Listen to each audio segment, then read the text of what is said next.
1 और 1 11। एक बार की बात है कि बनगिरी के घने जंगल में एक उन्मत्त हाथी ने भारी उत्पात मचा रखा था। वह अपनी ताकत के नशे में चूर होने के कारण किसी को कुछ नहीं समझता था। बनगिरी में ही एक पेड़ पर एक चिड़िया व चिड़े का छोटा सा सुखी संसार था। चिड़िया अंडों पर बैठी नन्हे नन्हे प्यारे बच्चों के निकलने के सुनहरे सपने देखती रहती। एक दिन क्रूर हाथी गरजता चिंघड़त पेड़ों को तोड़त मरोड़त उसी ओर आया। देखते ही देखते उसने चिड़िया के घोंसले वाला पेड़ भी तोड़ डाला। घोंसला नीचे आ गिरा, अंडे टूट गए और ऊपर से हाथी का पैर उस पर पड़ा। चिड़िया और चिड़ चीखने चिल्लाने के सिवा और कुछ न कर सके। हाथी के जाने के बाद चिड़िया छाती पीट पीट कर रोने लगी। तभी वहां कठफोड़वी आई। वह चिड़िया की अच्छी मित्र थी।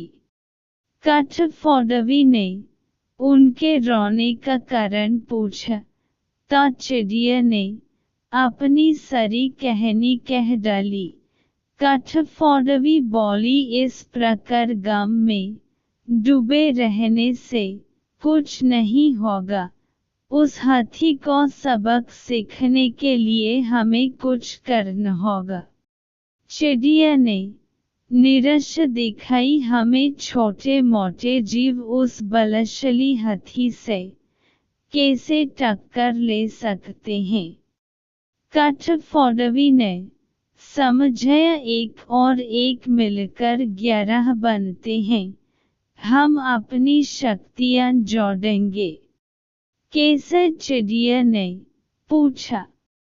मेरा एक मित्र विनाक नामक भंवर है, हमें उससे सलाह लेना चाहिए। चिड़िया और कठफोड़वी भंवरे से मिली। भंवर गुनगुनाया, यह तो बहुत बुरा हुआ। मेरा एक मेंढक मित्र है, आओ उससे सहायता मांगे। अब तीनों उस सरोवर के किनारे पहुँचे जहाँ वह मेंढक रहता था। भंवरे ने सारी समस्या बताई। मेंढक भर्रे स्वर में बोले, आप लोग धैर्य से जरा यहीं मेरी प्रतीक्षा करें, मैं गहरे पानी में बैठकर सोचता हूँ। ऐसा कहकर मेंढक जल में कूद गया। आधे घंटे बाद वह पानी से बाहर आया तो उसकी आंखें चमक रही थी। वह बोला, दोस्तों, उस हत्यारे हाथी को नष्ट करने की मेरे दिमाग में एक बड़ी अच्छी योजना आई है। उसमें सभी का योगदान होगा। मेंढक ने जैसे ही अपनी योजना बताई, सब खुशी से उछल पड़े। योजना सचमुच ही अद्भुत थी। मेंढक ने दोबारा बारी बारी सबको अपना अपना रोल समझाया। कुछ ही दूर वह उन्मत्त हाथी तोड़फोड़ मचाकर व पेट भरकर कॉम्पलों वाली शाखाएं खाकर मस्ती में खड़ झूम रहा था। पहला काम भंवरे का था। वह हाथी के कानों के पास जाकर मधुर राग गूंजने लगा। राग सुनकर हाथी मस्त होकर आंखें बंद करके झूमने लगा। तभी कठफोड़वी ने अपन काम कर दिखाया।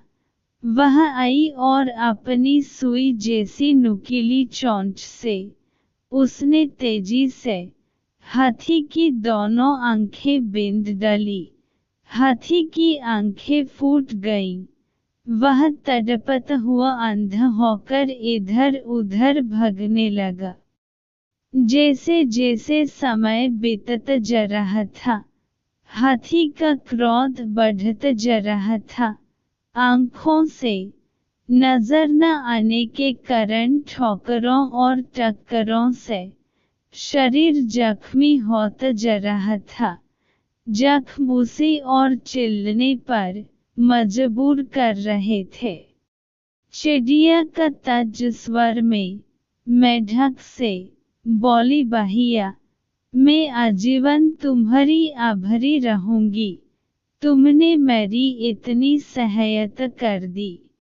मेढक ने कहा, आभार मानने की जरूरत नहीं, मित्र ही मित्रों के काम आते हैं। एक तो आंखों में जलन और ऊपर से चिल्लते चिंघाड़ते हाथी का गला सूख गया। उसे तेज प्यास लगने लगी। अब उसे एक ही चीज की तलाश थी, पानी। मेढक ने अपने बहुत से बंधु बांधवों को इकट्ठा किया और उन्हें ले जाकर दूर बहुत बड़े गड्ढे के किनारे बैठकर टहलने के लिए कहा। सारे मेढक टहलने लगे। मेढक की टहलहट सुनकर हाथी के कान खड़े हो गए। वह यह जानता था कि मेढक जल स्रोत के निकट ही वास करते हैं। वह उसी देश में चल पड़ा।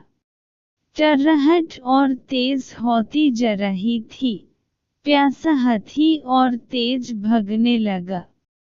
जैसे ही हाथी गड्ढे के निकट पहुंचा, मेढकों ने पूरा जोर लगकर टहलना शुरू किया।